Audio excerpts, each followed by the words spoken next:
Boris lavora da tanti anni, da più di 10 anni, in un luogo che è il confine tra realtà e finzione, e l'ha indagato nei suoi spettacoli precedenti, ed è stato un po' su questa soglia a chiedersi appunto come possiamo rappresentare la realtà e l'identità. Ecco, la differenza rispetto ai suoi lavori precedenti è che per la prima volta questo confine, questa soglia è affrontata da un punto di vista personale, con la sua propria biografia.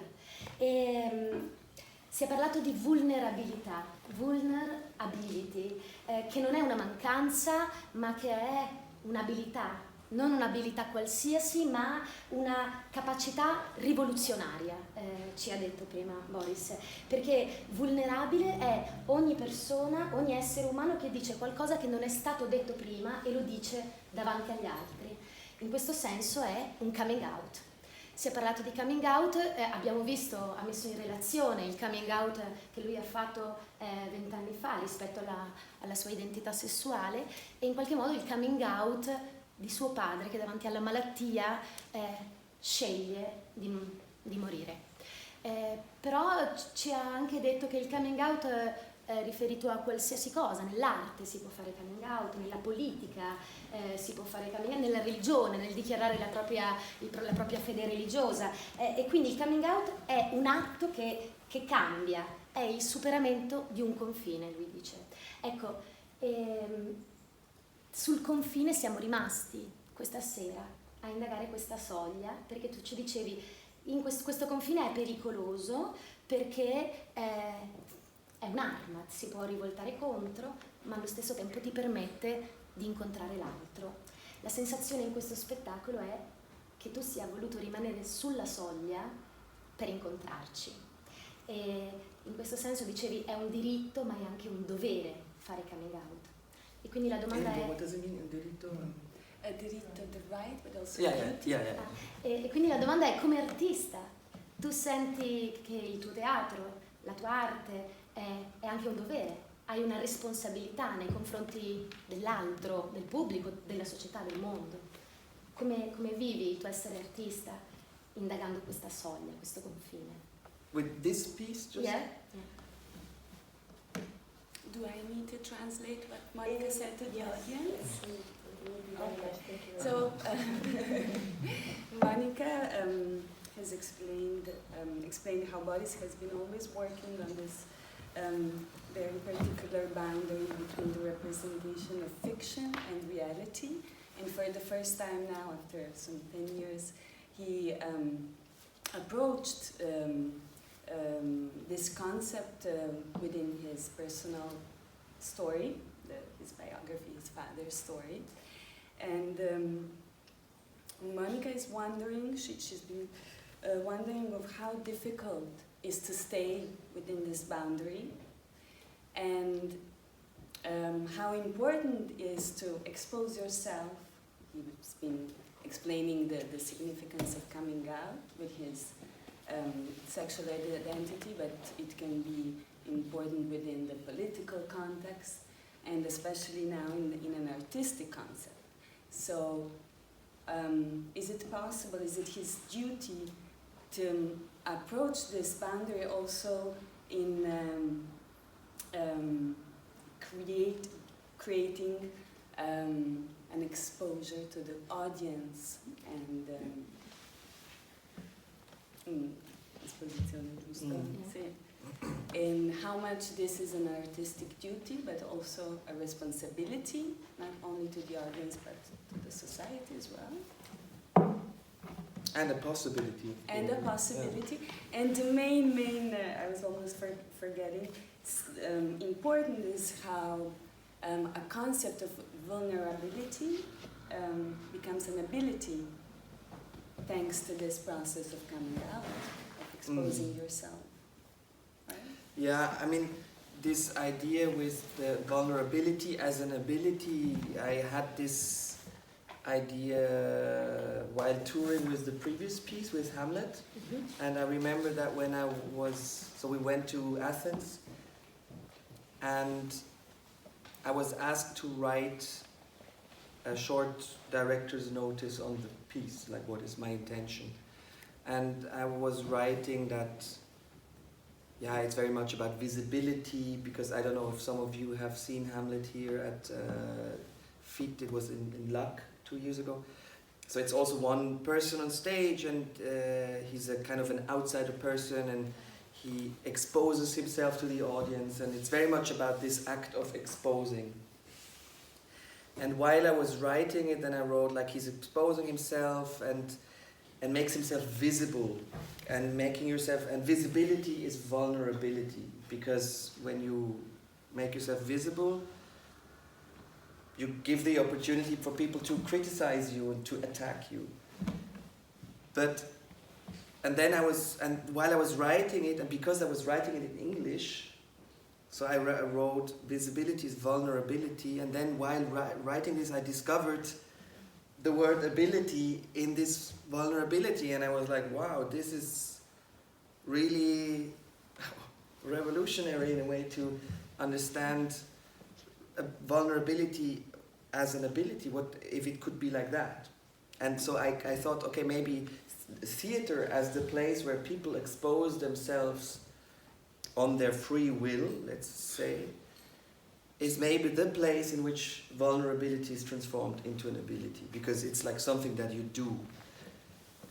And from there on, I started to conceive this, or to create, like to think about a concept of very, like, to what extent is to come out, maybe generally an act of vulnerability, or an act of vulnerability in which it transforms into ability, because you offer, it's something that you offer. You choose to play the game and to do this risk. And this risk is also understandable for the others, so that they can understand that it's a bet of trust. I tried to write it in the piece. And that's why it becomes something that you don't need to hide, but it can become something that you can show, or something that we can learn. But it also means, and that's why I said it can become a weapon, and this weapon can also be directed to you, is that I didn't want that this piece just becomes, I didn't want like that it becomes just, oh, everyone has to come out and it's nice and just be brave and just be yourself. But the thing that also, of course, maybe other people will come out with their issues, and maybe I'm the one on the other side, and it's maybe even as a white person in Europe, it's quite probable that I'm on the other side, and others make themselves vulnerable in order to maybe even, like fight against me. So, or I don't know, I was thinking about like all the right-wing people who rise up and show their, like risk their reputation to say what they think. So it's not just something nice. It's, in a way, it's something neutral, but it is about empowerment and appropriation of reality. And you all have to. So I should make small portions. So that's this discourse on vulnerability, and basically, and that's what I discovered for myself, just to conclude it, and then maybe it makes sense for you to translate it also, is because, and I really think for me as an artist, that's actually what I always have to do. It's to work on something, I focus on it, and try to dedicate my time to it, and my dedication. And then I present it to an audience, and of course, whoever is an artist here knows that, like, to be an artist and to work on theater, and to rehearse, it has a lot, you deal a lot actually with your own fears, and with your inner censorship, and what will the others think. So it's very much working on this realm of fear, and trying to appropriate it and adapt it into something like concentration or focus, in order to, in the end, share it with an audience. And that's, of course, then you come out and people will react to it and they criticize it. So I think in this concept of vulnerability, a lot of things intersect. Proviamo a capire se tutti capiscono l'inglese a questo punto, quindi va bene? Ok. Perché ci spieghiamo? No, Sì. ma sono l'unica, no? No, ma perché? No, ma... Facciamo noi dopo.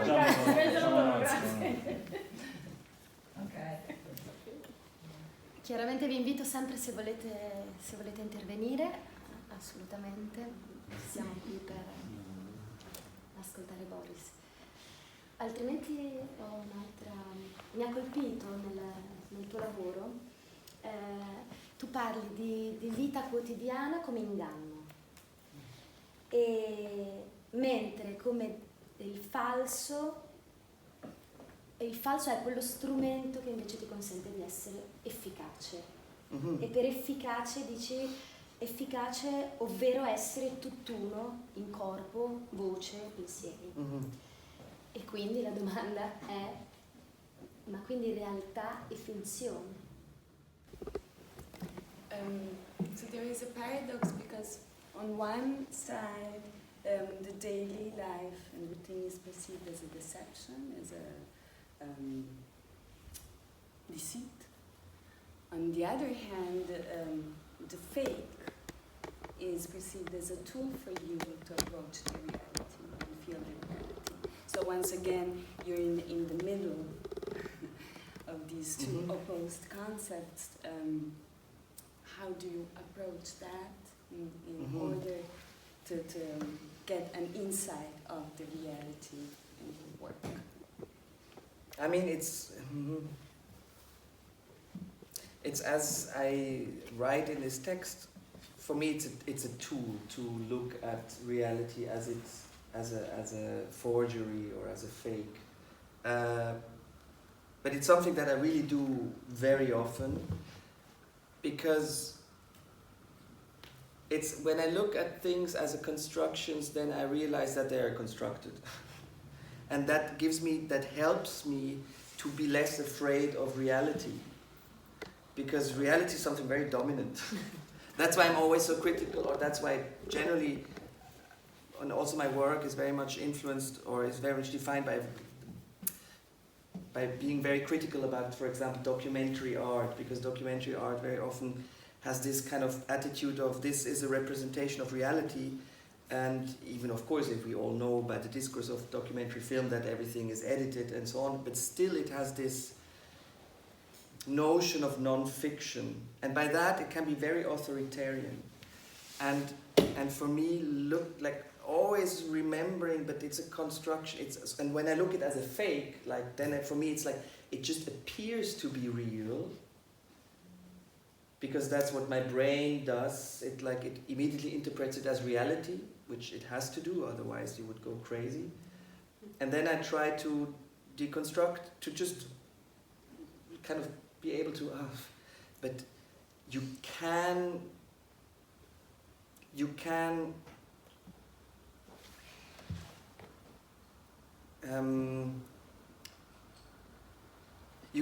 deal with it, or you can change it, because it's, I mean, like, let's say when there is no, like in a world where, or in a concept of reality where there is no God. Reality is made by the people. So by thinking at reality like that, as a construct, as a fake, as something that pretends to be real because it needs to hold reality together, I realize that I can change it myself. So basically, it's very much connected to this experience of, being gay and then hiding as a teenager, because that's what you learn, at least 25, 30 years ago. And because it's something that is not supposed to be. And that's reality.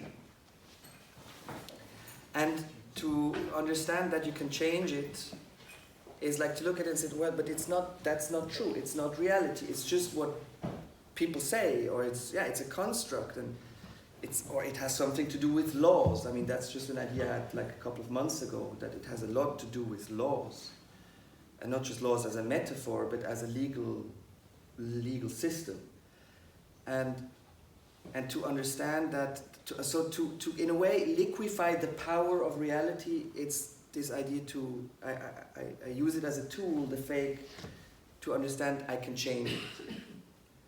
Because if there was a God, and if he or she made this world, well, then it's like that. Then I can just lay back and wait what happens. But in order to activate myself, and to understand that I'm not helpless, and that I can do, and that can also say no.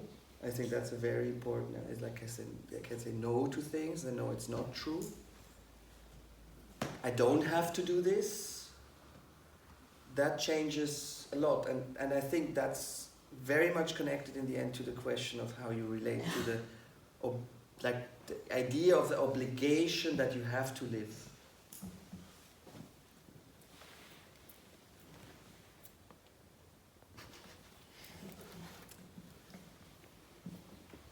There's one question that I have, or something that I didn't really couldn't follow.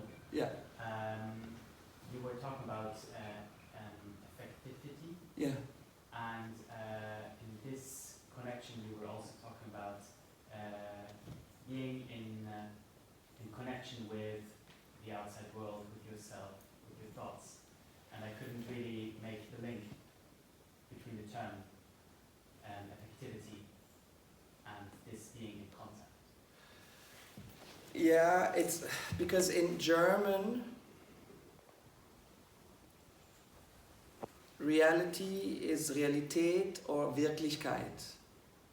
And Wirklichkeit implies so it could be translated something like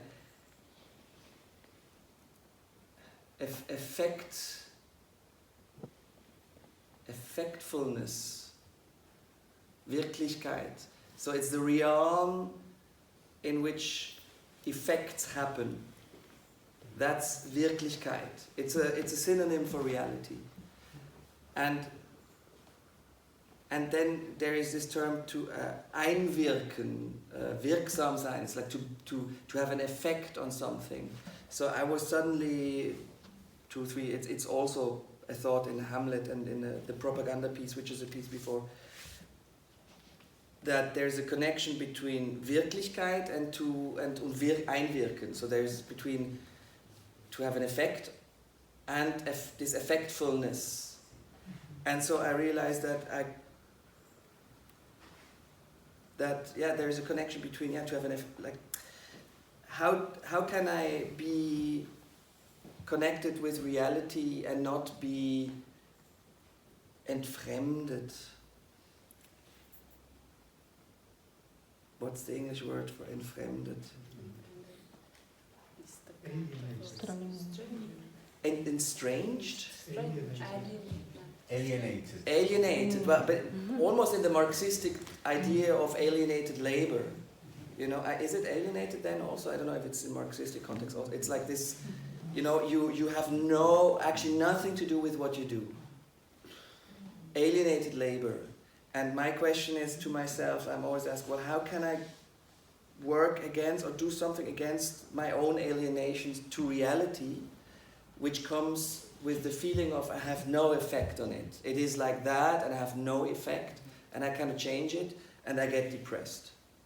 Because it's because I have to live, it is like that, I cannot do anything against it, I have no effect on it.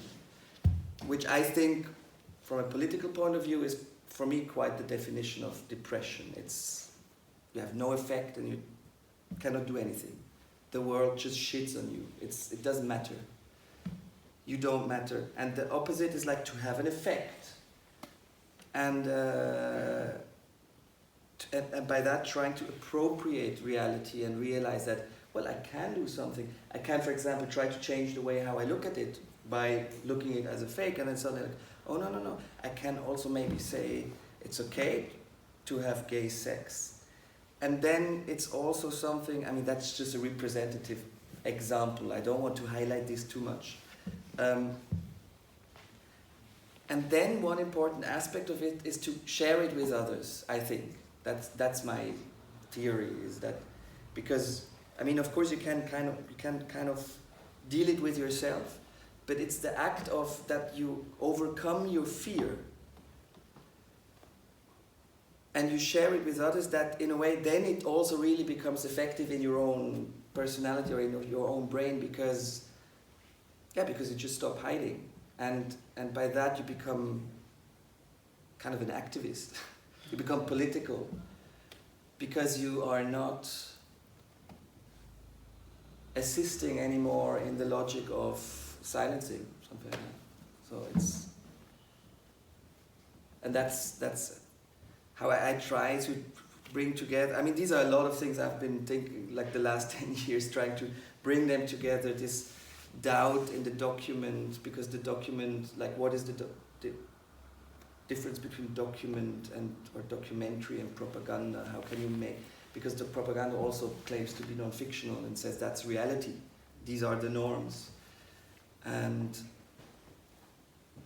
that's what influences me and how I behave and how I see the world. And in order to break with this inevitability of reality, I have to out myself with something. I think, unless you are a monk or an eremit who does it for 40 years alone somewhere in a cave and just meditate, that you just change your reality completely. But in our everyday life, I think it's the act of, well, expressing it and saying it to others. And yeah, here, of course, I try to mainly also connect it with the fact when my father told us that he thinks of killing himself, a bit dramatically, but to do an assisted suicide.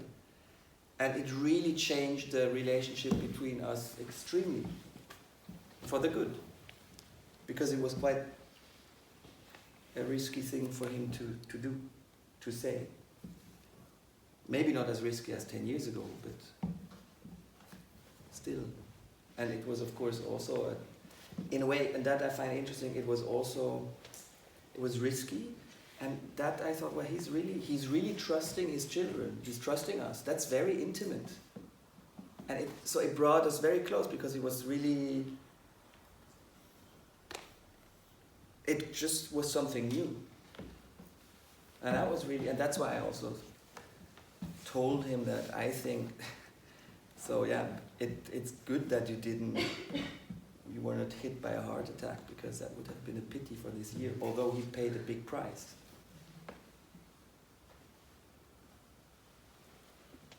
Sorry for the long answers.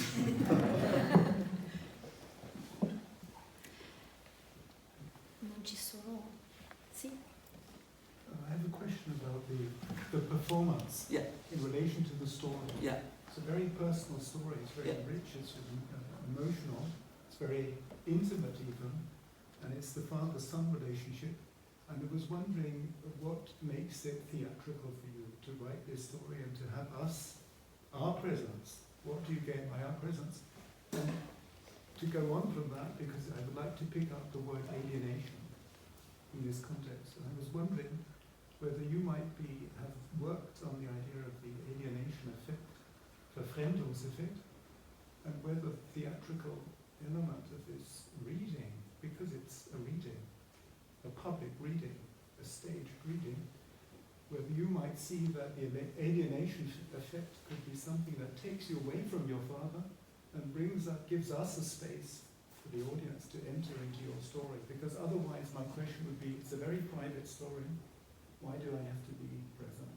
You know, it's a repetition of an event of death. Why do I have to be present? Can you maybe say something about that? I'm not sure if I I Or think like- my question would be really the theatrical dimension. Yeah, well, for me the theatrical dimension, I know it's a It's a very good question, I think.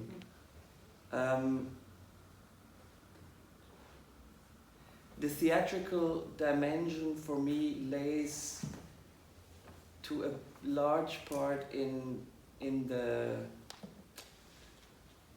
Unterlassung. I don't know what the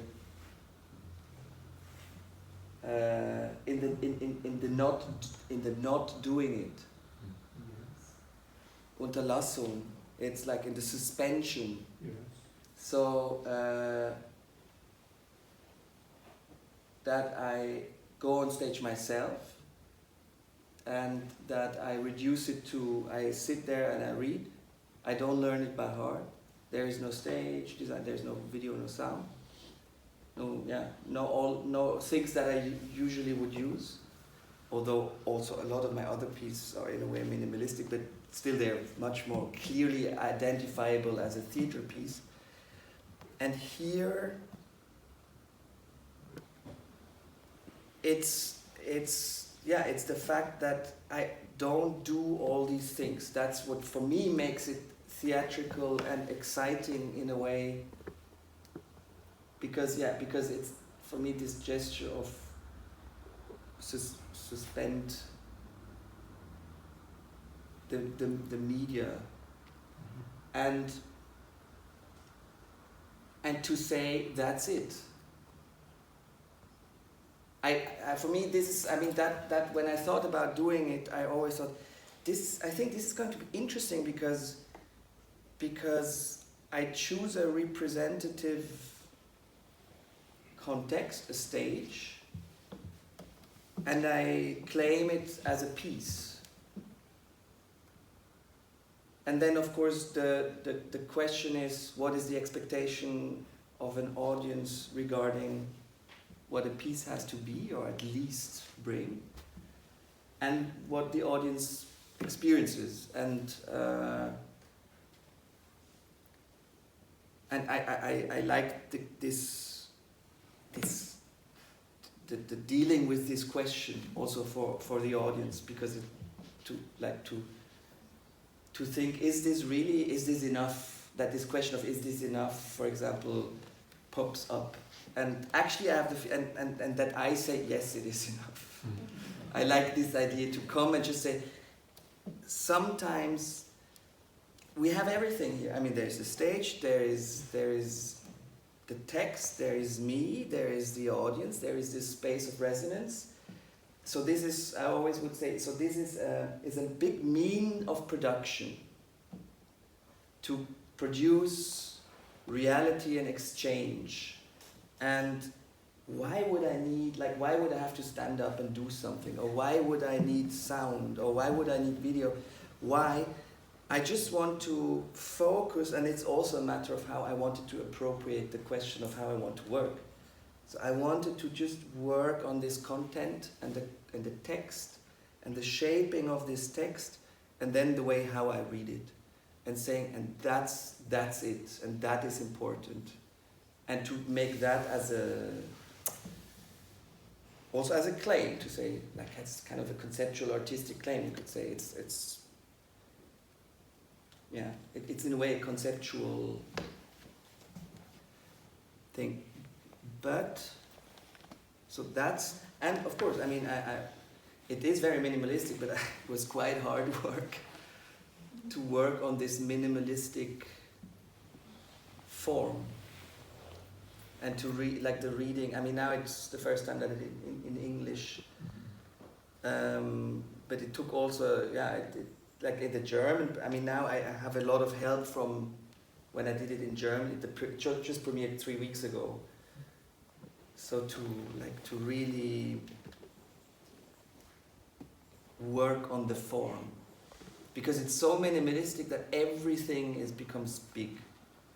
If I do like this, if I look in the audience, like everything becomes bigger and creates a meaning. And the fact that it's so reduced gets a meaning. That I just sit all the time. What does it mean, or what does it maybe have to do with the story, or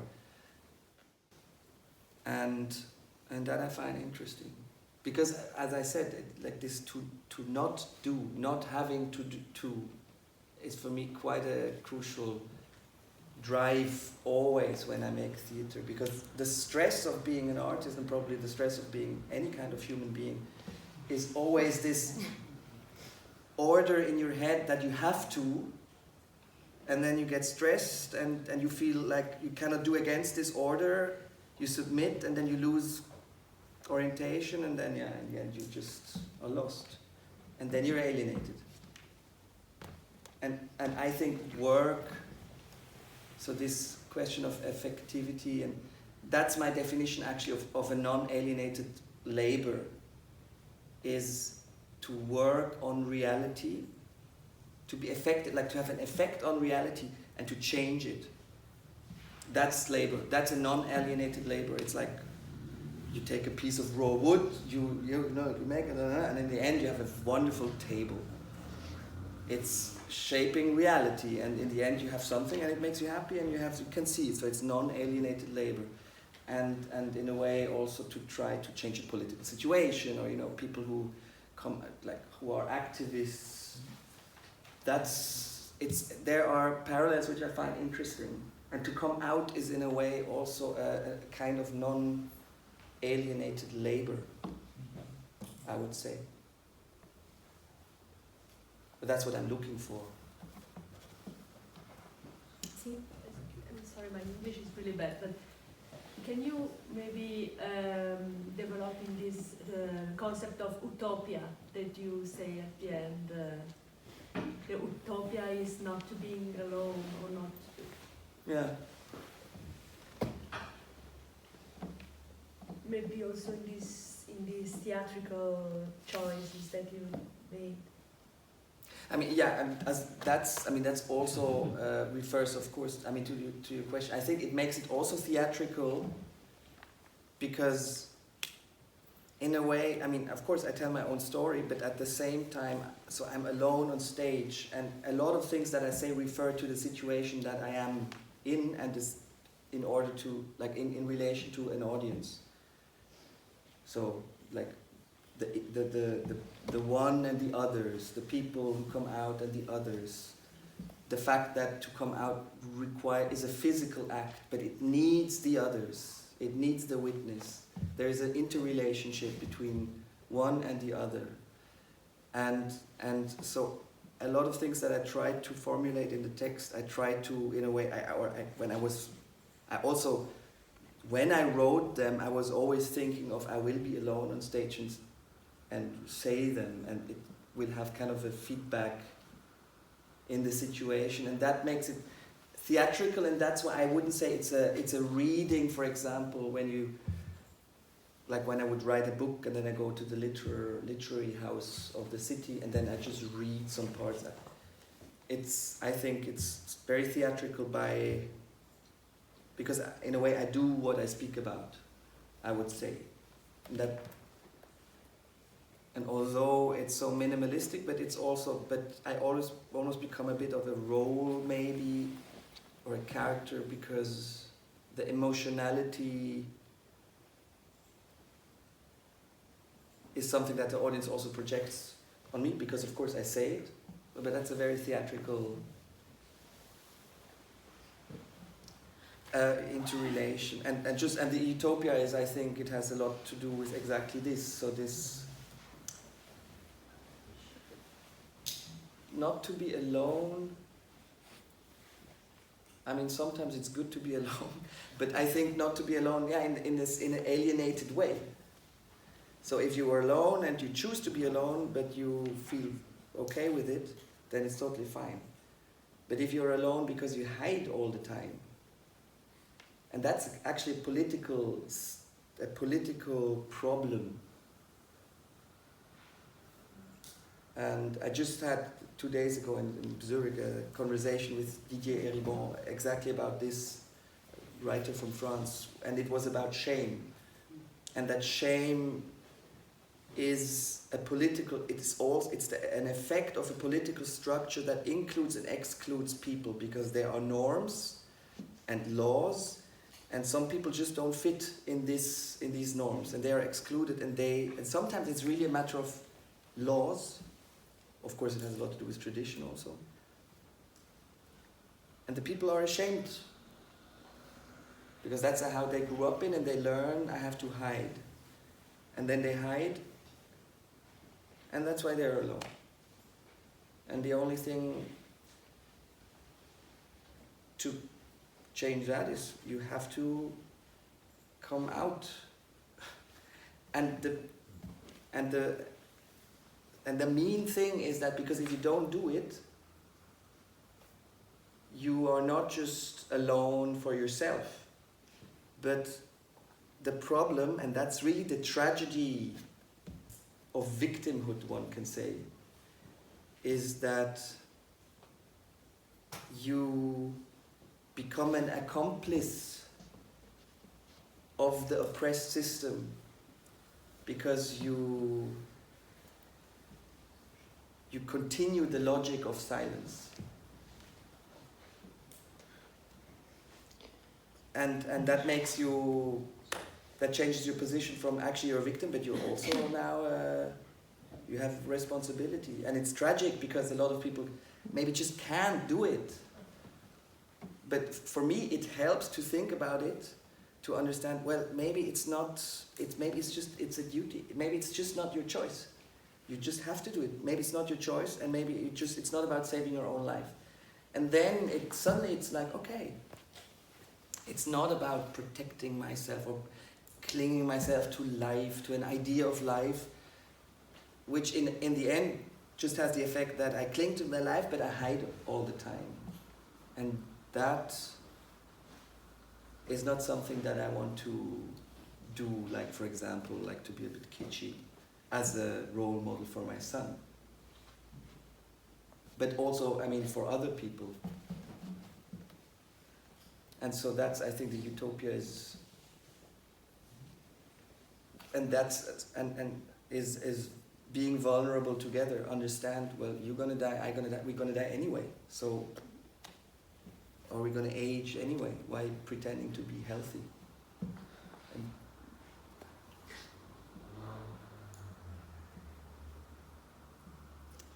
Thank you. Sì. Grazie. Grazie a tutti. Ringraziamo tutti, grazie Boris. Thank you so much. thank you so much.